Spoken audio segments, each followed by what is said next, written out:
Go to put a leash on him. I just was ready with my spatial pressure. I went to a 28 there. It was a shush tap spatial pressure, laid back down and offered me the hips over. I'm now going to utilize that as a training opportunity of, can I walk away? Can I not pay attention to you and you not be like, okay, well, I'm coming out now. Great, come on out. And then training out, right? Teaching moment for everything. That's how every session starts. So that's why I want to have on his board right now, tone, follow, recap. That's what this session is right now. Yes. That's what we're doing currently. But we'll get there. But it might be an hour from now.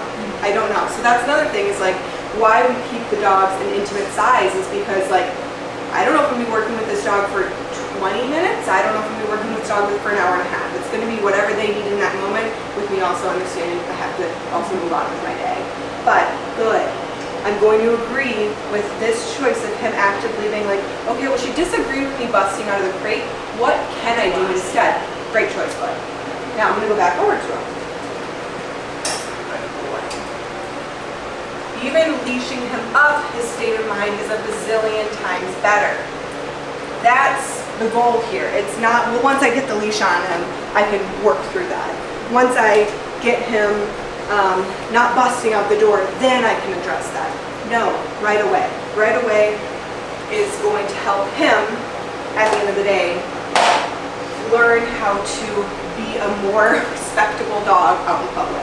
Because right now, he's human friendly, he goes to daycare, so he's dog friendly, but he's massively reactive, and he's a pit bull. You can't have that. You can't have a big pit bull being reactive. We know how that all goes, and it's going to eventually, even if he's the best dog, going to be his fault, unfortunately. So, instead of me being like, well, let me release him out and shorten up the leash so that he doesn't run over to you, see if he does. Let's see what he gives me. Bruno, great. That's my good boy. Good choice. And I start immediately. Now, good. Good. Are you still at that 28? I'm down to a 22 right now. I'll come, Bruno, good. I'll come down as the state of mind comes down. Good, I like that. I like dogs getting into an uncertain state.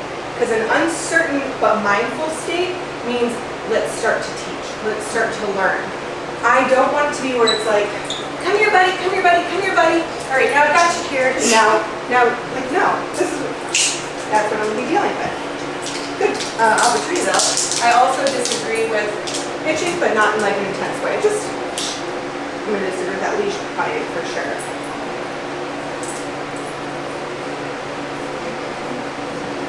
It's all fine. So the biggest thing is he's not in a command right now, but he's offering me something that he knows has probably been something that's been agreed with in the past. Fine. Do I want you in a down? I don't really care, to be honest, at this point. But what I don't want you to do is be pulling up to my guest. I don't want you even thinking about approaching another dog's crate. And I don't want you biting up the leash. Those are the three things I disagreed with right now, and major disengagement. So the disengagement was a shush, tap, tone, tone, tone, tone, tone, tone, tone back to me. He's only had one tone session so far, but that value of that one quick session we did yesterday, he heard that tone and he looked for me. He's heading the way of the person that is working with him. I do it this way with him getting all of this decision making because I don't want it to become just a with Kate thing. I want it to be the second that if I handed you like a Sheffield or a Soka who's been here for a week and you tell her heal, she's healing with you. Is she going to be 100% perfect or keep me 100% perfect? No, but they are not going to try dragging you. They're not going to try, maybe they'll try jumping on you, and a Soka potentially would. That would be a little bit too much activity for Sheffy. But I want it to be where it's like, let me get all of those like moments of will this work for me out of the way so that the owner, other people handling you, hopefully doesn't really have to work through a lot of those things. And it's becoming less, yes, obviously I'm going to have an influence over them and it takes a little bit of time when like Casey's now working with them. It just is. It's naturally going to happen when we're spending the most time with the dogs. But I'm creating a language with the use of the e-collar in the way that we approach it so that Casey could do a shush tap and it mean as much value as if Kate's doing it. or if the owner's doing it. Is we need to make sure there's a clear communication of this, not just as a correctional tool of stopping a bad behavior, but a tool to utilize to interrupt and help cultivate a calmer, healthier state of mind for the dog. At the end of the day, that's how we want to teach the e-collar. Yes, it's a great pressure on, pressure off, wireless leash, if you will, but it really, for us, has definitely been the combination of that energy work, spatial pressure, tap of the stem, huge help to state of mind. Good boy. Now, I'm just going to walk over to this door. Again, he's not in command, so he can make any decision that he wants right now, and I'm going to open up the door. And I'd love him to go run out, so use that as a training opportunity, but he's a smart dog. I'm sure his owner, probably at home, makes him sit and wait before going out the doorway, which is awesome. I love that owners are doing those things. I just never want to manage it, and we make sure right here, right there, shush, tap him down to 11 now, and then he offered me this. Could I have made it a bazillion times easier for him, brought him over and put him into a sit, and then released him out? Yes, and we will do those things. But I'd rather him quickly learn that everything's permission-based. That's good. And I do really wait for organic eye contact, so that's also why sessions sometimes could be a while, is I'm not going to, Bruno, watch me, look at me. None of that. Again, it doesn't mean that it's wrong. It just is not the way that I choose to do it. Good. That's my good boy.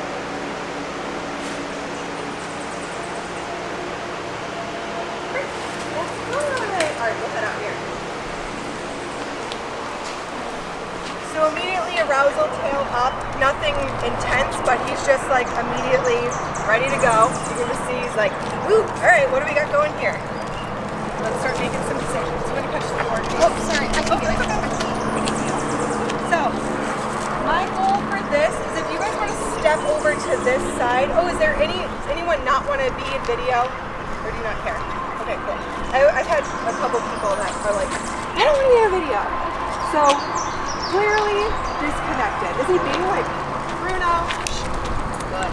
Bruno? Good. Is he being like super naughty or anything like that? Not at all. He's being very mindful, but he's not engaged with me whatsoever. So my goal here is going to be, let's get moving together. This is the first, did I do long line stuff with him yesterday, or was it just the 6 foot? Just 6 foot. There's 6 foot. So this will be the first follow session for him on the long line without me having any management with the 6 foot leash. I have it for if we need it, because the leash is still a beautiful tool, don't get me wrong. But this is also a dog that has been on an e-collar for a year and a half, has been on a pound collar for a year and a half, but still drags the leash, reacts, all of that. So he's not foreign to leash pressure. He's foreign to clear communication. And it's not a fault of his owner, it's just he's a tougher dog to get into the right headspace, and that's why he's here. So I'm just gonna start moving away from him, and you'll start to see like my first follow section. So as he follows me, just like a boy, I kind of agree with that behavior. I wait for the environment to take me away. The environment is going to become way more exciting to me. Bruno! Come, sit. Good. Good. Good. Bruno! Tone. Stem. Bruno! Stem. Good. Tone. Stem. Good. Good. Good. Seems like his default, like when you go on to stem, he like slows down a little bit, so you have to like kind of change how he... That's where I build the tone to mean movement with the stem, which we'll work on during the session. Someone's barking in there. So, good. Bruno. Good. Right there was a stem and he picked up his pace. But we also use e-collar slow and down. And Bruno. Good. Good boy. Bruno. Good. Bruno. Good. I got a spot. Good. Bruno. Good. Good. Just come. Bruno. Good. Bruno. Just come. I'll let you guys know when I bring the stem. Bruno. I'm giving that visual as well. Bruno. Bruno. Right there with the stem. Bruno. Good. Very good. Bruno. Good. Bruno. Good. Another thing I like to do is like train tracks in front of me, so then that'll quickly turn into heel. So what I'll do is the same technique I'm doing, but all backwards with the dog in front of me. So I will do, good. He goes on the outside of me, tone or stim after my shush. Good.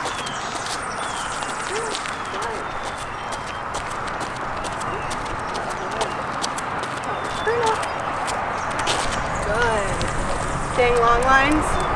Bruno. Bruno. Good. Bruno.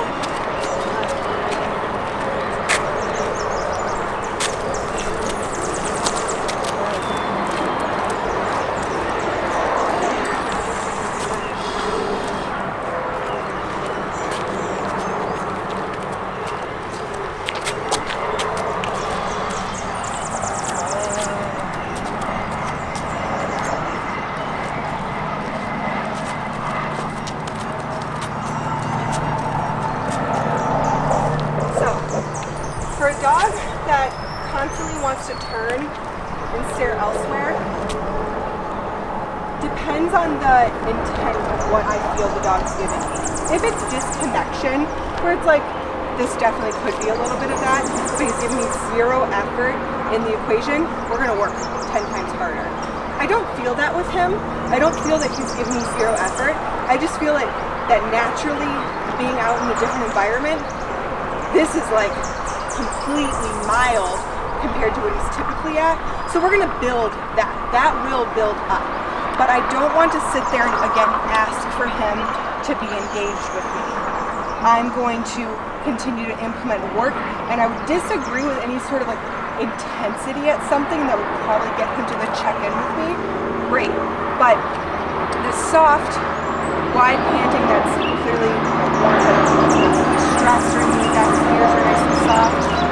I'm going to really look to build the engagement through our work versus through correcting for him not looking at me. Because he doesn't know right now that this is not at the end of the day the end goal. He has no idea.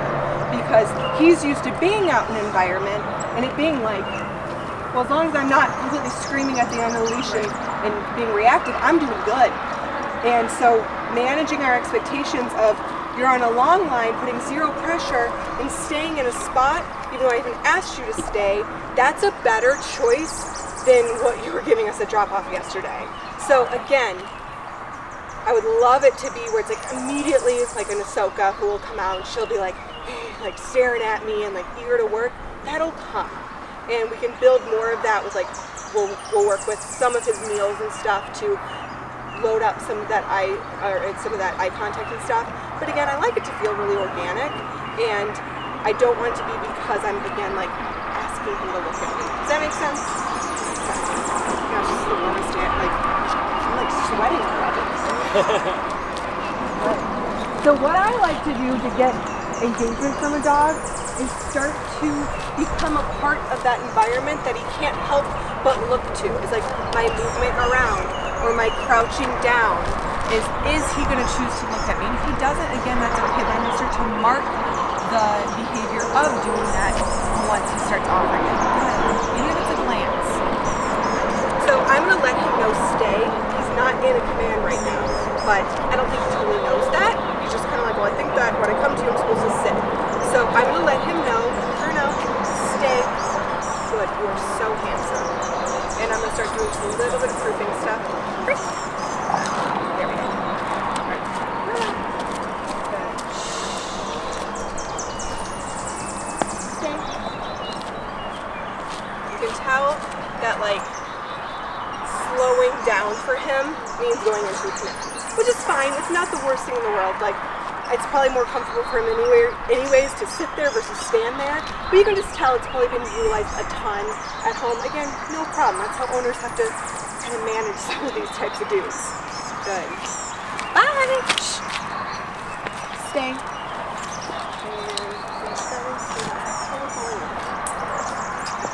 Okay. As long as you're staying in that spot. Bye-bye.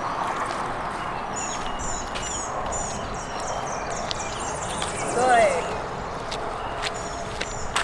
Good. So when he went to go follow me, when I said bye-bye, it was a shush, tap, spatial pressure towards him. Just like I do with the crate. Just like I do with place. Oh, my intro to place is very different too than what I've seen a lot of people do. It's boundary setting right away. It's not Reps and reps and reps. It's not reps. Like we do reps because like running them through drills and stuff of like place to kennel and stuff, but it's let's teach a boundary, just like the crate. Good. Good boy. Good. See how now it's like, he clearly knows that we're also doing some work and stuff, but the more I'm moving around him, the more he's naturally like checking in, like, well, what do you want from me? Good. That's going to build and come over time with him. With this being day 2, I'm very happy with where we're at with him because he was a psychopath when he got out of his car yesterday. I can't wait for you guys to see the drop off. Good. And I know he likes all of that. But yesterday when I touched them for the first time, they were like, oh my God, like, this is the best thing ever. It's like, relax. We also worked heavily on teaching dogs how to take affection. Yesterday with him, there's certain dogs, that's my boy, so much better than yesterday. We have a whole video of this as well, but that he got very aroused when I would touch him, of like going head right to the lady parts and like trying to jump on me in a way that was like not just like we're getting to know each other kind of thing. Cause like I'm not also a trainer that the second the dog comes in, they start jumping on me, I'm correcting for it. No, I don't care. I get to work, and a lot of times the jumping just goes away. But Ahsoka's a dog who will like push into you in a way that's like, it's just so much softer and sweeter, and like you can tell it's a bonding experience for us. So I didn't disagree with that at all. With him, it was not bonding. It was like creepy and like not in a good state of mind, and like felt very dominating. So that I shush tapped at a low level to disagree with that, and then went back to petting him and agreed with this. This yesterday would have gotten him all over me, and not in a cute way. Good buddy. Bruno, great. Good. So now he's out of command, and he's probably going to go into that awkward stage. Well, what do I do? Standing there's a great choice. Then I'll kind of go into more movement stuff with him and really make sure that he's understanding, oh boy. He was immediately like, well, where did she go? Great, I love that kind of stuff. Good. Good. I just want to build up, Bruno, the tone to me move with me. I don't care if he's on the proper side for heel. Bruno, I don't want him to recall to me right now. I just want to be that when you hear that in your name recognition, you move with me. Bruno. And since he's like moving a little bit slower and stuff, yeah, we use Bruno. Bruno. Good. Good boy. Went up to a 15. Good job.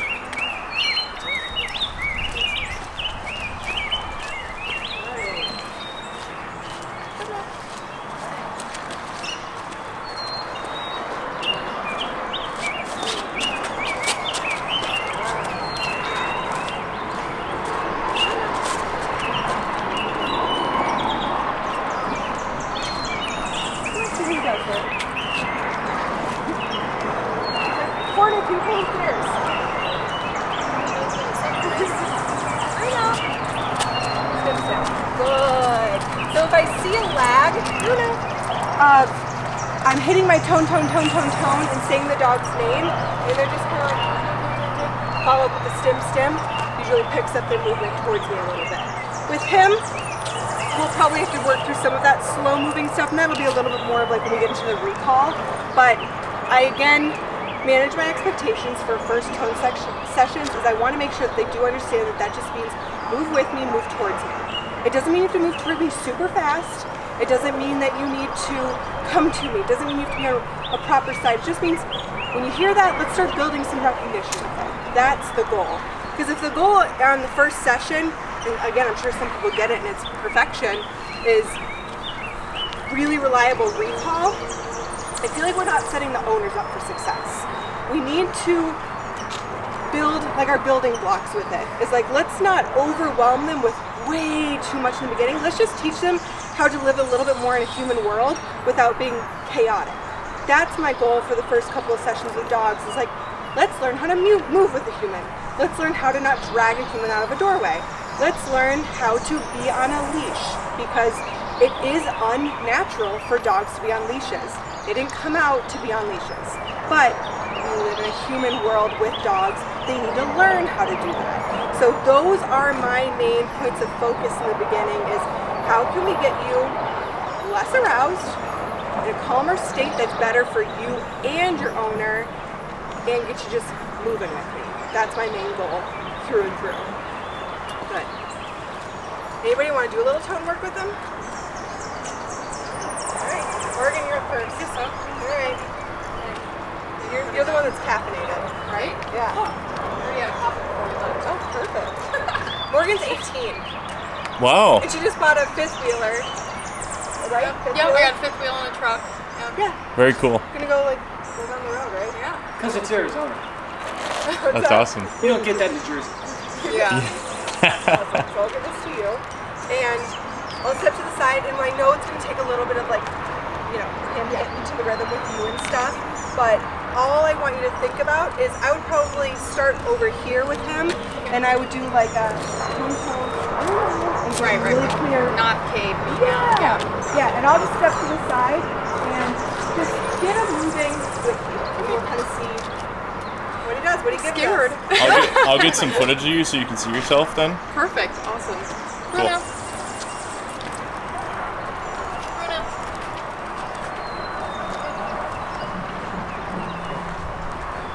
Do you care if I put you on stories? Oh, no. No, it's not. Bruno. Bruno. There you go. Do a little stim there? Yep. Perfect. Yep. Yep. The pace. Because he's just kind of like, well, do I have to go fully? Like, do I actually have to make my way to you? Bruno. Bruno. Good. Nice job. The only thing that I would do a smidge different is if he's kind of getting that like disconnected up there, that shush was perfect. Yeah. And then give a little bit more body language. Okay, got it. Because you're like this, Bruno, which is perfect. Yeah. But let him feel your energy Okay. versus like having to wait for the visual. Right. That's what I always want to think about, is like, if he can't see this right now, Bruno, his Right. back's to you, so he can feel this though without the Right, leash. right. Dogs don't even need the leash to feel that energy. So that's where typically I'll get the dog going from like to I feel that. All right, let's step that way. Right. Okay. Perfect example right here to do that.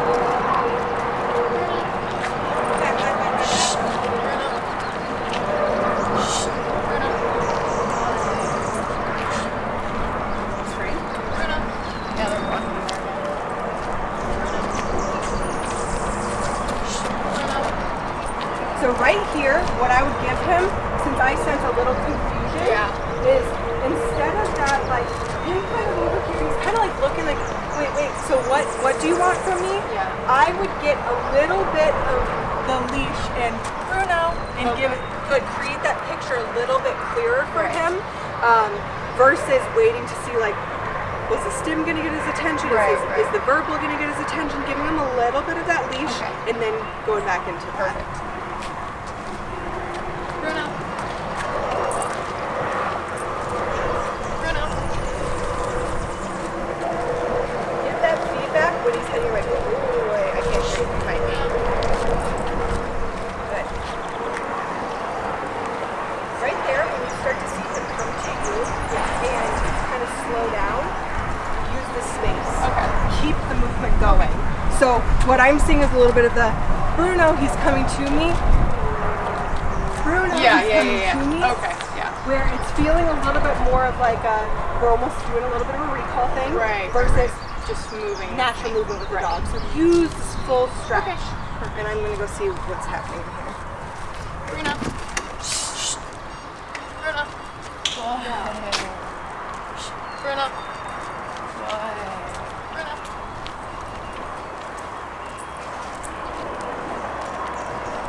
can use this whole driveway too if you'd like. Okay. Use whatever space you want.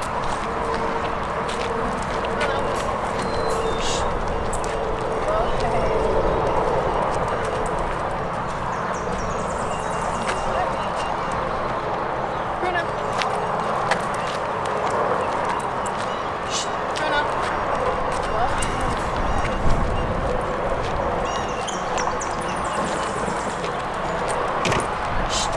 Bruno. Right there? Yep, perfect. Now he starts to turn his body. Yeah. He wants to go this way. And then I keep moving. Bruno.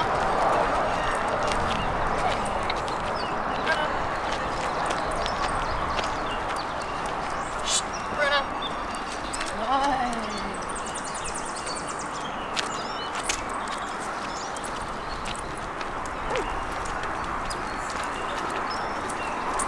Bruno.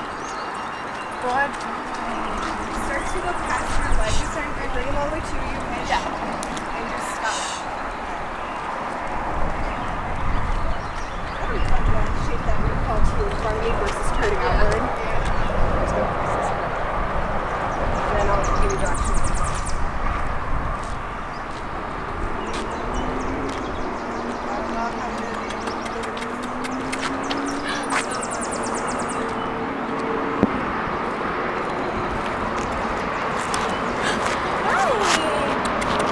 I'll probably be a little bit now because kryptonite is going to like.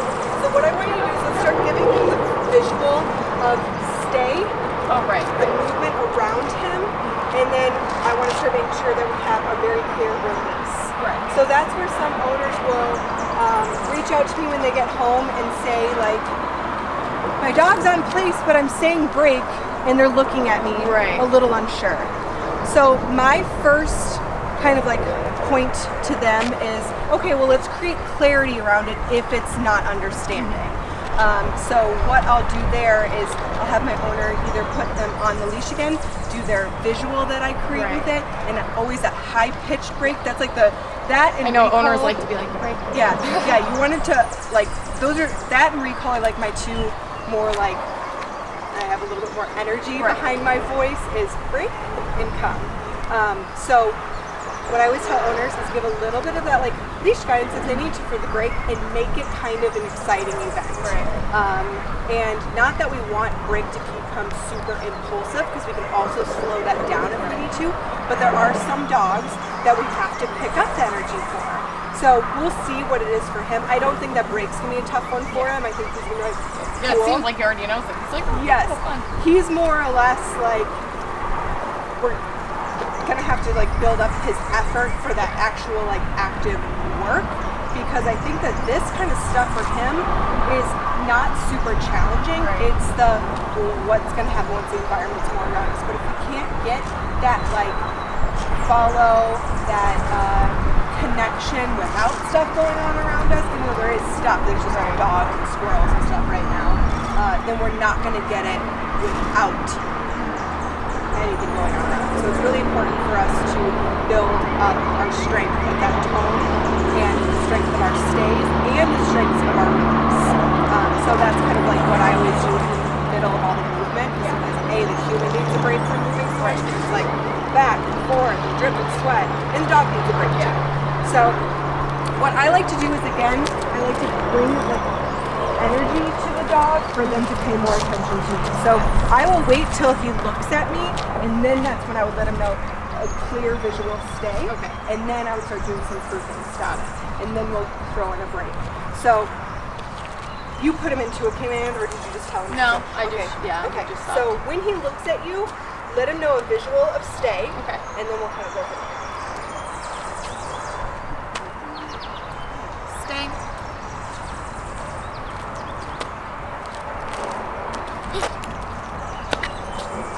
What a cute dog you have! Hi! Go down to your number a smidge. The reason I'm saying that is not that he had a bad response to it, but if I see a little bit, because like he went right back into his position, which is great, but his state of mind is coming down. Yeah. But if I see like a little bit of like a, whew, I do And like you're to on a double then, too, so that's like yes, I different, then yeah. like to come down a little bit. Because again, at the end of the day, my goal is not to be at super, super high levels unless we need to go up there for a reason. But if his state of mind is coming down, his numbers are gonna come down. So that's what I was telling owners is don't get stuck on the number because it's gonna be all over the place and that's why there's 100 levels for a reason. So if I see that it's a little bit of like a, Right, it can probably come down. He didn't dive and it's not like he like jumped out of his skin or anything, but it was a little bit high for that to be that. Yeah. And what would you do, like, this situation, day 2, if you were to try and, like, book it out to, like, a school? I would let him try to go and And we attempt could, it. like, just run. And it would be a shush Yeah. tap, just like we'd be doing this in tone towards me. Right. I wouldn't go really high. Yeah. So I'm not saying I would stay low, but it wouldn't be like a you chase the squirrel, I'm going up to 100 type situation to me. It On would day be, 1, yeah. Yeah, it would be a this is an opportunity for me to catch your attention, knowing that I'm probably going to have to be heightened in my number because your state of mind is heightened. Right. But it's going to be more of like, I know that we have the leash in the event that's needed. We'll probably bring Birdie down here in a little bit to work on that because he's doing really well. Right. So like a lot of owners would be like, I'll bring this dog home. Like, Yeah, he literally. seems great. Well, we haven't added anything really challenging into the mix for him yet. So I will try to set that kind of situation up. The environment might do it for me, and that's why I'm always, prepared. If I have the leash dropped or something like that, I would Do what you gotta do. do what I got to do of like jump at the leash or something like that. But his state of mind is in such a good space that I do think it's also who he feels he can do that with, and that's why we will need to set those types of situations up at his go home as well, so that it becomes non-negotiable with us and with his owner. Okay. So what I like to do is when I'm gonna release the dog, I like to kind of break them, and then I like to, yay, that's my good boy, and encourage him to me. If he comes to you and soft and wants, love him up a little bit, and then use that energy for movement. So when we're doing stuff like this, because like he's warm, he's already kind of tired, I like to build up some of that energy to then build up my movement. So usually it is a release, and then loving up the dog if that's something that they want, and then I'll kind of leverage that from there. So what I would do is I would like make your presence known, and I would back away, and then when he's looking at you, I break him, invite him in for some engagement, and then okay.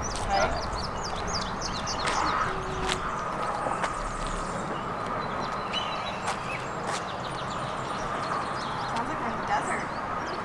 That screaming bird. Break. Right here. There you go. Good job. He's like, where are you?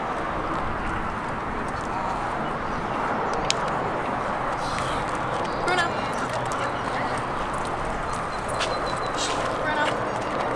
So every time you turn, you don't have to shush that step. So when I do that is really what I'm sensing arousal, not just going ahead of me. So instead of it being like pressure on when dog gets ahead of you, it's more of like a, okay, well, you're ahead of me, which is not, it's fine, because eventually you're going to be able to go ahead of me if you're off leash and stuff like that, but what do you do when you hear the tone? That's what I'll notice sometimes too, dogs will really slow down because then they're like, okay, well I can't win. We want the dog to feel winning. And if it's constantly like, okay, Every I go ahead time of you you do pressure, anything, I go ahead of you pressure, like, not that want. it's high pressure, not that it's making him uncomfortable, but he's like, I just don't know that. So that's why I like to build up that goes ahead of me, turn. Good. I'll use the pressure with the stem as a follow through to that. But I'll use my shush tap on the stem for the intensity, the arousal at the squirrels, birds, whatever it may be. But we want the dog to feel what winning feels like. Okay? Bruno.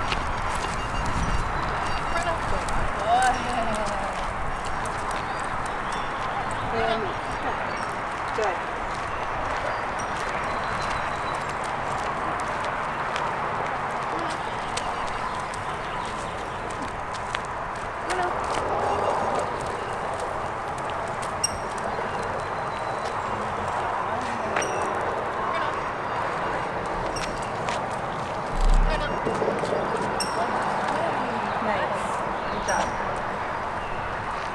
ahead and stop. I'm gonna try something else with him in just a second. The other thing I always think about when I'm working with dogs is how do they feel with me? And that's always kind of like in the forefront of my decision making. I don't need them to feel like I'm their best friend right away by any means, but are they feeling clarity from me? Are they feeling engagement from me? Are they feeling fairness from me? That's always my like way of thinking of like making sure that I'm communicating clearly with them. So that's where I get kind of into that, make sure the dog feels what winning feels like, because that's where I think sometimes these dogs start to like not make bad decisions because they don't know how to make good decisions. Right. And that's not what we want to do. We want to teach dogs how to make good decisions. So even though he is tired and he's not, you know, sprinting or anything like that, which is totally fine, you can even tell from that last couple of moves with you, he was getting, this is going to be good, we'll see what he gives us here, but he was giving a little bit more of that, like, instead of feeling like, well, let me look for Kate and then just I have to move with her, it was more of like a, well, I feel like a good person. Right, right. That's what I want to switch. I don't want to feel like I have to move with her because I have to move with her. I want to be, I'm going to move with her because it feels good. It feels good to me. It feels good to my spirit. Even if we have a nasty, aggressive dog, at the end of the day, the goal is to make everyone feel better. Yeah. So if we can really put that in our focus of like, how is the dog feeling? Not emotionally, because like, that's not how dogs process things, but how do they feel with the leadership we're giving them? That's my goal. Sorry. Thank you so much. I thought it was gonna fly away, but then it was still sitting there, and I'm like, okay, is it gonna like bite you or something? I don't know what it is. Like sting me, but awesome, very good. So I'll take him. Awesome job. So you clearly do some of that tone stuff at home. You can tell you're natural with that movement. I think the biggest thing is if you're ever finding that like sluggishness, and it's not just from like working really, really hard or like giving lack of effort. Think about that, is how much pressure am I putting into this? Pressure's not a bad thing, as you guys know, but it will, just like we want it to, help slow dogs down. We also need to be able to pick dogs up. So it's finding that fine line of when I'm utilizing it in a way that's state of mind focused versus just body movement focused. Those two are hard to differentiate in the beginning, because like a dog like Sheffield, if I brought him out right here, I would need to like make it a 10-minute session and like do a ton of this, because it wouldn't because of a lack of effort, it would be because he's purely exhausted in this heat. But that one boxer that I had that I was telling you about, that dog literally, when she was on a short leash, like she would move with me because she had to. Yes. But on a long line, she would literally just stand there, and I would have to like work myself so hard to like get her to move with me because she was just like, I hate this, this is all stupid. Like literally didn't want to move or do anything. And she ended up coming around, like you said, after like 10 days. But for a while there, she was like, I don't want anything to do with any So of what this. I'll do with dogs like that too, and I think I told you this as well, is like give them a day where it's just like you just go out and move with them, and like just either utilize the tone or like just move around, like just not have it feel like training, because then it's also extremely frustrating for the human. It's super draining, because those dogs that doesn't want to work and you're trying to make them work and they're like, I hate this, and you're like, me too. I know, it's like we all hate this. Like this is the worst. So yes, exactly. That's what I always try to think about, is like, all right, is this serving me and the dog? At the end of the day, if it's not serving me but it is serving the dog, I'll still work through it because it's our job. But if it's like we're not getting anywhere, I will either go back to basics of like, let's just go out.